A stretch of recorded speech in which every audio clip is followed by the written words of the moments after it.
Yo, what's going on, snipers, and welcome back to our Atlanta Thrashers franchise mode here in NHL 21. So in last episode, we simmed the remainder of the regular season, and we also traded away 3 players from our roster, including Mike Fisher, Tony Lidman, and Mark Savard as well. And then Minnesota went on to win the Stanley Cup this year, so kind of an interesting one there, because Minnesota winning their first cup in franchise history pretty early on to their NHL experience, I guess you could say. But anyways, we're up here at the draft looking to add some more new pieces to our roster. I'm really hoping that this team could get to the playoffs, not necessarily this upcoming season, but within the next few years again, just because we are adding still a lot of our younger prospects into our lineup this season. And yeah, I am very excited to see how we are going to be for the next year, because we did actually have some pretty good growth in terms of some of our prospects. If you could see here on our defensive prospect pool, Jalen Wall jumped up all the way to an 81 playing in the AHL this year. So he's probably going to be one of our top 4 defenders. We also got Martinez, who we drafted just last year, who played his first full season. Blugis is growing. Malik is growing. Or not, Malik's not growing, but Malik is staying as a 78, which is not too bad as like a depth kind of option. Brody is a 77, and he actually had a pretty good rookie season as well with 12 points. And yeah, we're getting some really good growth from the defensive prospects, so I'm very excited to see how the defense simulates this next season. And then forward-wise, we're getting some good growth from Kovalchuk and from Bergeron, Malkin as well.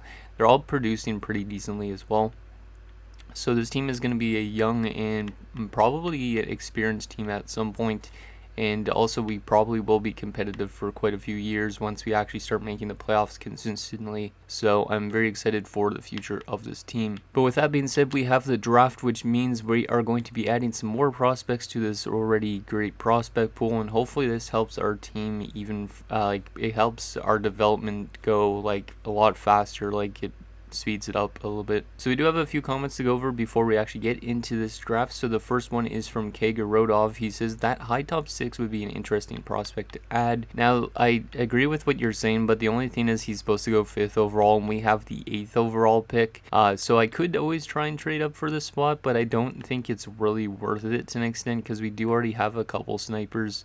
I'm pretty sure like Kovalchuk's definitely a sniper, and yeah, I think that might be it. But yeah, Philip Stock is kind of interesting, but I would rather not take him, because there is a defenseman that also Hawks fan mentions.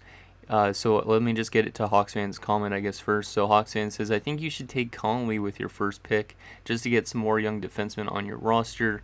For resign stage, I would resign Bure and all your young guys. So sounds good on that, Hawks fan. But he says to go after Connolly, and Connolly looks like he could be an elite defenseman. So, I mean, I would rather take another medium elite defenseman, because we only got one currently in Wall. So this guy would be another like kind of top 2 option for our defensive core. So we're probably going to go with Connolly, just because I'm trying to move up for a high top 6 when we could get an elite defenseman, I think it's not as realistic. So I think I'm going to try and get this Connolly guy if he doesn't go earlier, because there is a top 6 forward prospect that's supposed to go 7th for some reason.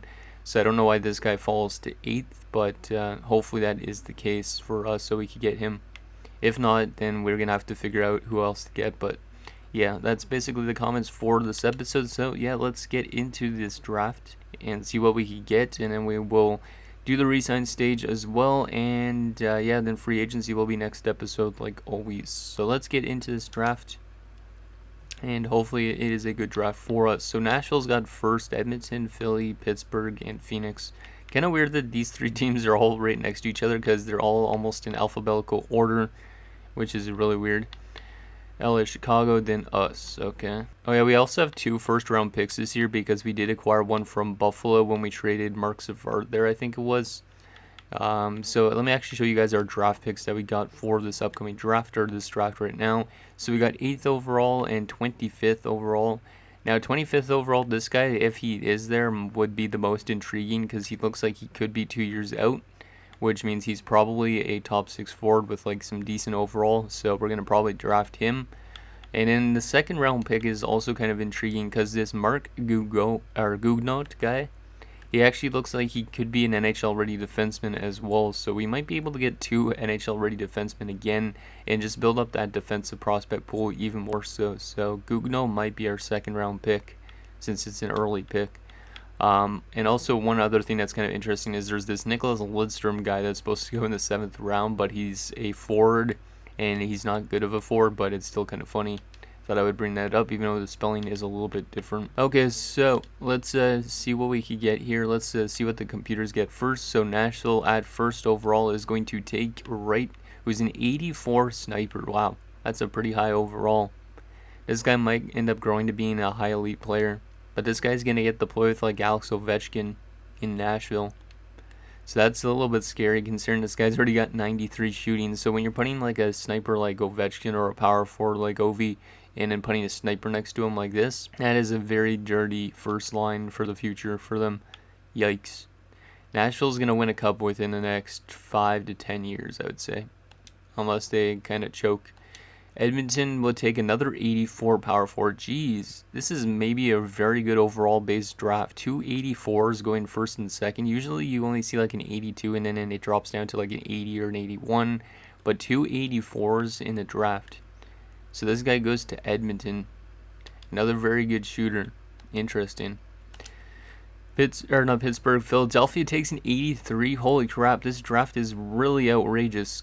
Like, I don't even think I have the draft quality that high, but an 83 going 3rd overall. So this year, like, the top 3 players all could have been literally a 1st overall pick in a different year, I think, which is ridiculous. This guy's also got really good shooting. My God. So this is the draft where we're going to be looking back in the future and seeing who was the best player, I guess, out of them. Because literally you can't really tell who's going to be the best out of these 3 players, I would say. Because even Steve's could be better than these 2 potentially. Pittsburgh at number 4 is going to take Shishkinov, who's an 81, who probably could have went 1st overall at some point, but that is a decent pick for Pittsburgh. Definitely will help out their rebuild because they are still rebuilding. And then Phoenix at number 5 is going to take that high top 6, who's only a 67. Yeah, that's a little bit of an iffy pick, that high top 6. Like, even though he's a sniper, like, it's going to take him a little bit to develop. Like, did he play in the States? No, he played in the OHL, so he's going to have to develop in the OHL for Phoenix for a few years, but I guess it's an okay pick. But still, when you could take an elite player over in high top 6, I don't get why the AIs take the high top 6. Okay, let's see what LA takes next, and LA is going to take Keane, who's an 83 medium elite playmaker. What the heck? This might be the most insane draft I've seen ever in a franchise mode, and yeah, that's saying a lot, probably. This guy literally could have went 1st overall. So now LA's got Kopitar and Skylar Keane as centers to build around. And Chicago at 7 is going to take Leading, who is at top 6, which gives us probably an elite defenseman. Literally, there hasn't actually been a forward or a defenseman that have gone yet in this draft. So we are getting the best defenseman in the draft. And he probably has the elite potential just based on these attributes. And the fact is he has no weakness. He's a pretty big boy though too, 6'5", 218. So welcome to the Atlanta Thrashers. Reed Connolly is the first defenseman in the draft. And he is a medium top 4 only. Damn, I was hoping he'd be elite. But he's an 80 overall defensive defenseman. So we got another very good defensive piece to our puzzle. I thought he was going to be elite. I mean, he's as good as some of these, well, actually, he's not as good as the forwards, but he definitely is better than, like, Ladine. I don't know why Chicago wouldn't take Ladine, because they could probably use defensemen. That is an insane, like, top 8 picks. Like, when, what is it, 7? Or not 7, 6 of them are, 6 of the top 8 are all NHL ready. That is a very deep draft. And since we have the 25th overall pick, maybe we'll get a steal there as well. So let's jump to our 25th overall pick and see what went before our picks. So some more top 6 forwards, and now it's kind of getting into the lower overalls. But look at this, a 70 overall going at 19. That's crazy. Yeah, the defensive draft looks like it's really good. So maybe that second rounder we were looking at is going to be pretty good. Because like it looks like there's still 70 overall defensemen going in the draft. Jeez. Yeah, this is a really good draft. Like, even this guy at 11th overall that Edmonton gets is NHL ready. Like, Edmonton's going to have 2 youngsters in our lineup. Wow, what a draft so far. Jeez.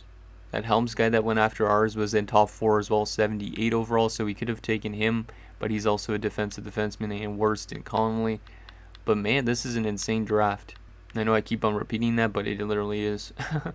Okay, so let's take our 25th overall pick now, and we're probably going to take Lapierre, even though the defensive draft has been really good so far. I think we got to take Lapierre because he is listed as 2 years out, and he's only 17, so I don't know what he is. He's probably just a top 6 forward, but we'll just take him anyways. So welcome to Atlantis, Cesar Lapierre. And he is a 67 power forward top 6, so it's better than a grinder, I guess. So this guy might be a really good goal scorer for us. He's got actually good slap shot power and wrist shot accuracy, but his wrist shot power and slap shot accuracy are not really good. And yeah, he's got some really weird attributes, I would say. 85 passing, 88 puck control, 88 hand-eye, 85 offensive awareness, but a 60 defensive awareness. So it's going to be interesting to see how this guy actually develops into being a good player for us, but very excited for Cesar Lapierre. Let's send him to our next pick in the second round. Hopefully that defenseman is still there. And he looks like he is. There's a medium elite goalie that goes first in the second round. So damn, yeah, Nashville is literally going to be super good soon. So after our pick, let's see, so there was another top 9, top 6. Yeah, we made the right choice, I think.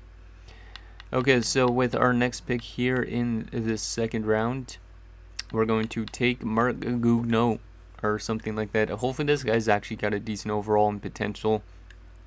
If not, it's not the end of the world, but we're adding another defensive piece to our puzzle.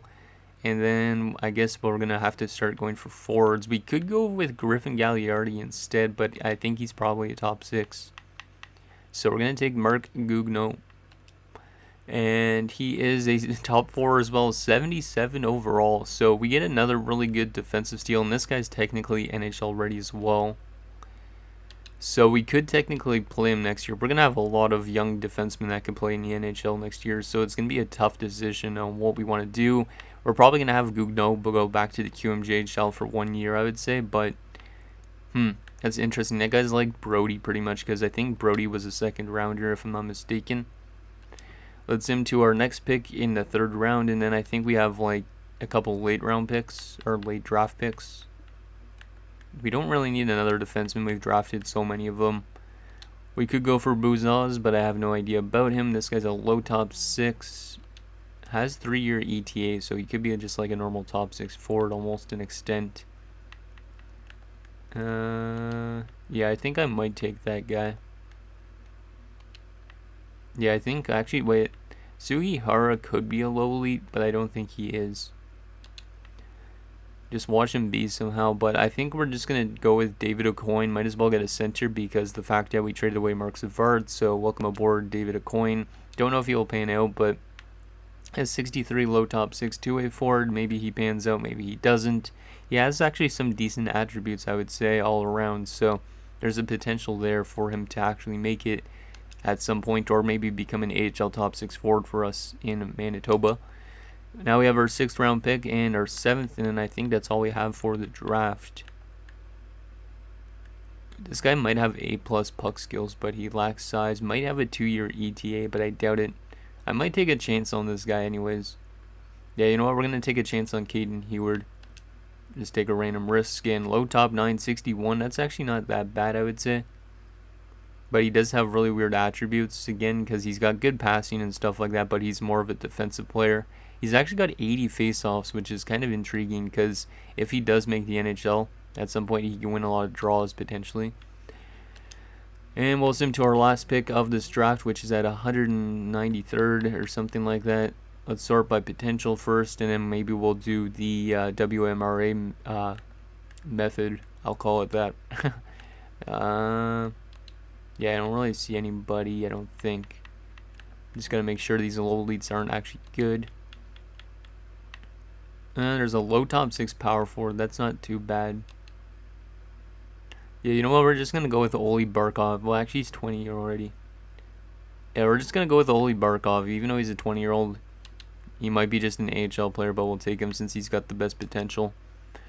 And he is a 59 power forward, which is not very great considering he's already 20. but whatever. Might become a good AHL player at some point. So there is our draft. I would say it's a pretty successful one with the 2 defensemen that we got and Lapierre in the first 3 picks that we had, and then the rest of those 3 picks were just extra picks. Didn't really make a difference, I would say, for our prospect pool, but a very good draft nonetheless. Let's get into that re-sign stage. So we do have to re-sign our head coach and our AHL head coach. So I didn't actually check. Does our NHL coach match our system well? 57%. He probably does. Because if he didn't, I would say maybe we could go for a new coach. But let's give him that. And then for our AHL head coach, we'll just give him a little bit as well. There you go. And that should be good. Hopefully they accept that. And then we got our scouts to deal with. We got a lot of scouts to re-sign. I always like having... amateur scouts, and I'm not a fan of having NHL scouts. Like, I don't know why people keep NHL scouts when you could have just a bunch of amateur ones instead. Definitely helps with the draft. So there we go. And there's the QMJHL guy, Mr. Stefan Boileau. Biedrick Stamkos is his name? Brian. I don't know why I thought it was Biedrick for some reason. Or maybe I just made that up off the top of my head. Rodney McClellan, Mr. Felipe Fernandez. That guy sounds like he's a soccer player or something. And that is it. Okay, perfect. Okay, let's get into this re-sign stage. Okay, so we'll start off with our unsigned guys first, I guess, because why not? So Conley's definitely getting his ELC already.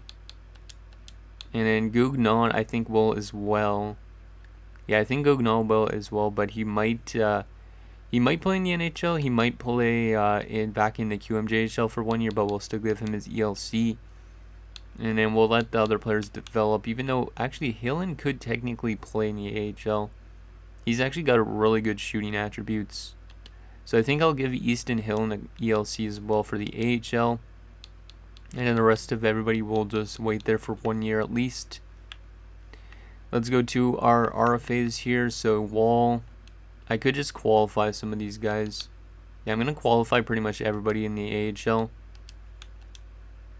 And then we'll probably give Wall a decent contract. I haven't seen him play in the NHL yet because he's been in the AHL for his first 3 years. But I think we'll give him a decent deal.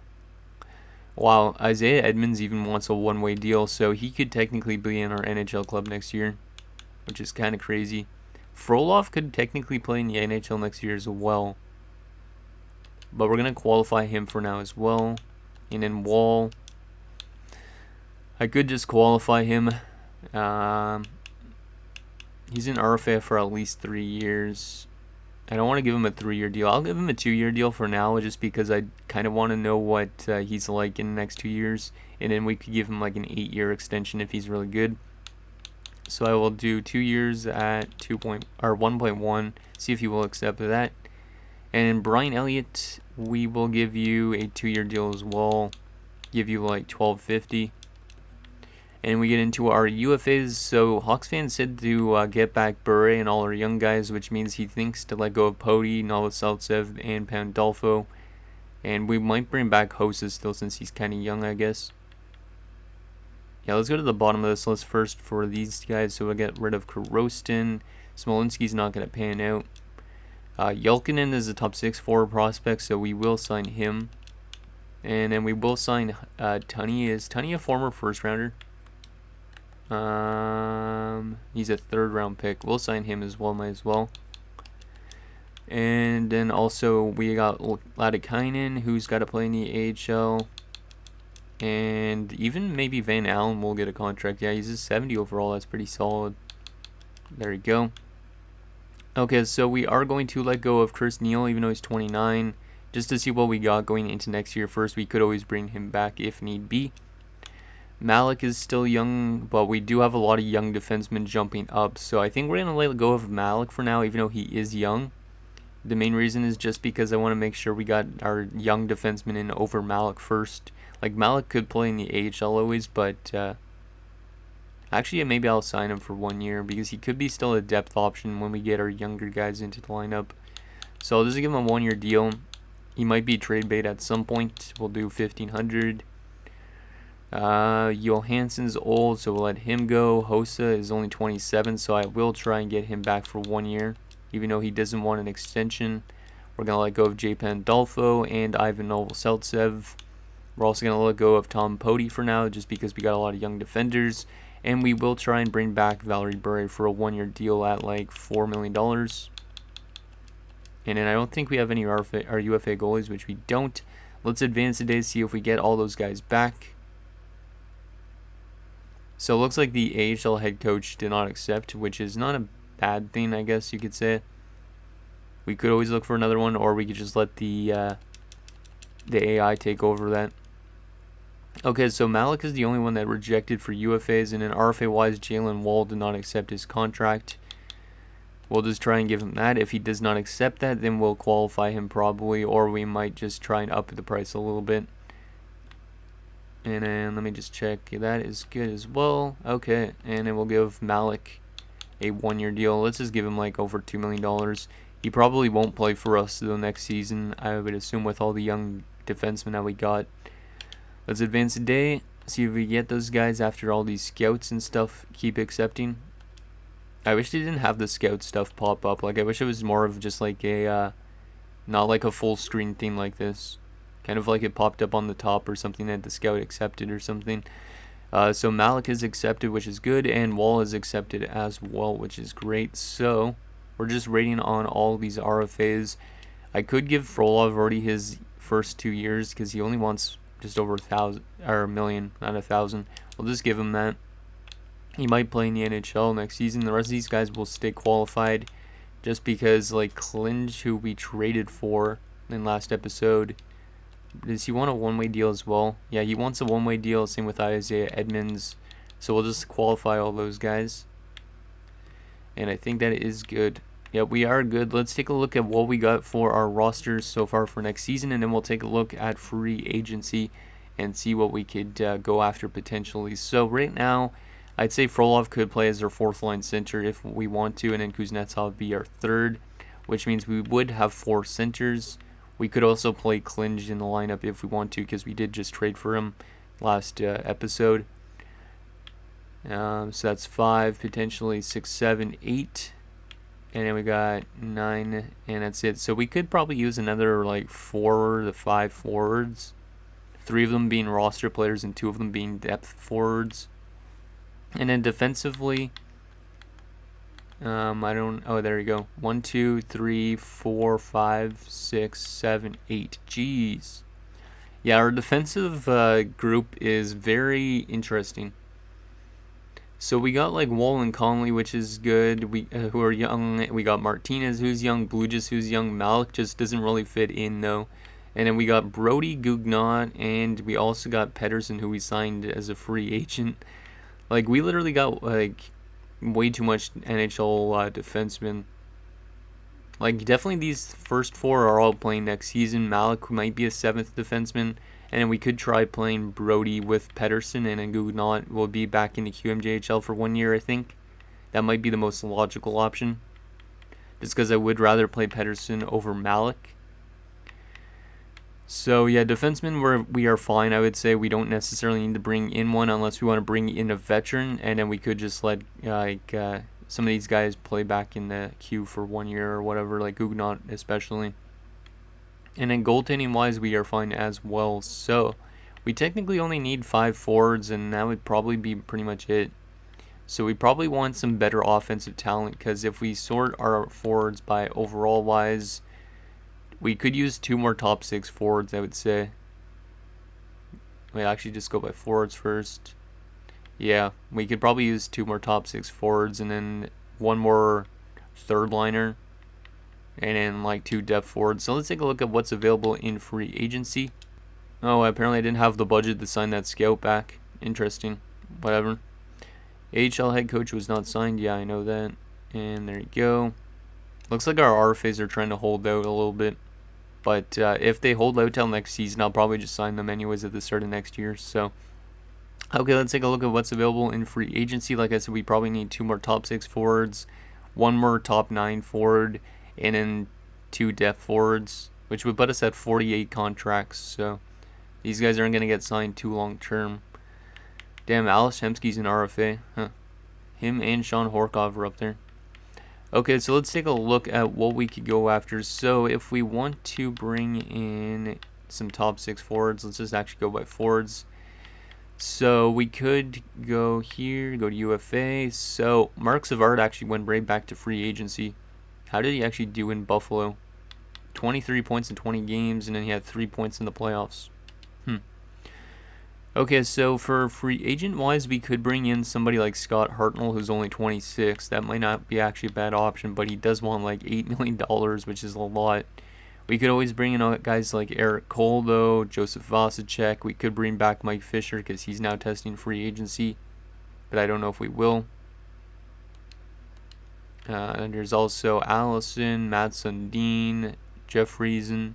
There's some pretty good forwards out there, Mike Comrie included. So if we want to go for a couple top 6 forward players, here's what's available. Anyways, Jaromir Jagr. Bring in Jaromir Jagr for 1 year to teach the young guys, but he doesn't look like he fits our system, unfortunately. Daniel Alfredson. Wait, is Daniel Alfredson dropping off that much already? Jeez. That sucks.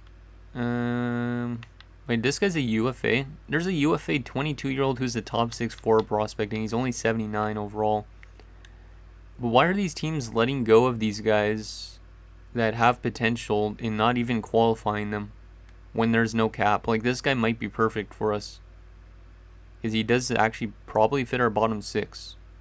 So this guy could be like a third-line pickup. But then if you guys saw anybody for the top 6, let me know. There's actually a lot of... There's another top 6 forward prospect that was drafted in the first round that once again is just randomly dropped. And he's 22 or 23. Like, this guy might be another good option to bring in because he's a sniper. He might be that sniper actually to play alongside Kuznetsov that we need. Yeah, so I'd say Bork and Houghton are 2 pickups definitely that we could bring in since they're young and we don't really have a deep forward core. And then we could just find like a random veteran to bring in as well. And then in case you guys want to see defensemen, not that we need a defender, but here's what's available. Tom Poti being the best one that we just let go of. I don't think we need a defenseman unless we want to just play a veteran over a young guy just because we want those young guys to develop. A low top 4, 78 overall and 23 years old, and he's a UFA. I don't understand why these computers are letting these guys go. Because this guy would probably still have an RFA status as well. I don't understand the AI in this right now. Weird. And then goalie-wise, not that we need a goaltender, but here's the best goalie available. It's Nikolai Hebby-Bulin heading into free agency, as well as Patrick Waugh. Jeez.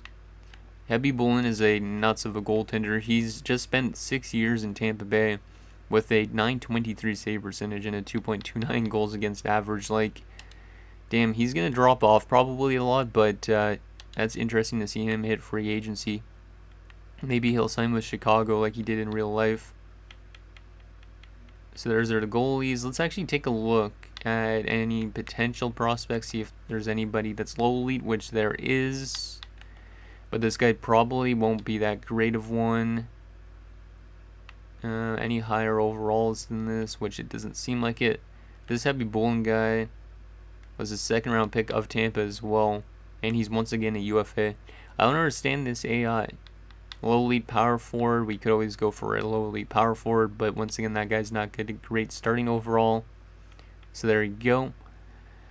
And I think that is almost it. Let's actually take a look at our progress reports. Actually, no, let's actually take a look at the trading block. Just because if you guys want me to make trades, it might happen next episode as well. But here's what's available. So Jimmy Howard and Andre Nicolishin in Anaheim. Yannick Tremblay, Marchand, so some veterans. Okay, doesn't seem like a whole lot so far. But usually in the offseason, it seems like there's not a lot on the block. So, but in case you guys want me to make trades instead of signings, let me know. But I think we're going to definitely sign those 2 young guys I mentioned to you guys. Just because I feel like they would be probably the best option for our lineup. Just because that sniper guy could play alongside Kuznetsov, who's more of a playmaker. And then the playmaker...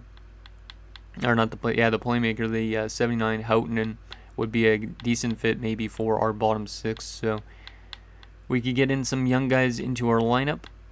Like I said, I would also like to play probably Frolov next season just to get him a little bit of experience. Minnesota has Nathan Dempsey and some more defensemen.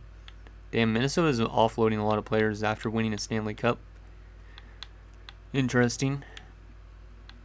A couple prospects and some veterans as well, which is what I would expect. It's also some draft picks. I don't know if this team is going to be a playoff team next year, but I do think we are trending in the right direction with how young our prospect pool is, especially on that defensive front, because literally like nobody's older than like 23 except for I guess Thomas Malik. Tampa Bay has Hal Gill on the block. There's Toronto, Vancouver, and Washington. Okay, so anyways, guys, that's going to do it for this episode of our Atlanta Thrashers franchise mode. So in next episode, we will take it to free agency, and we will also start up the season simulation and see how this young defensive team performs. So let me know what you guys think down below, and I'll see you guys next time.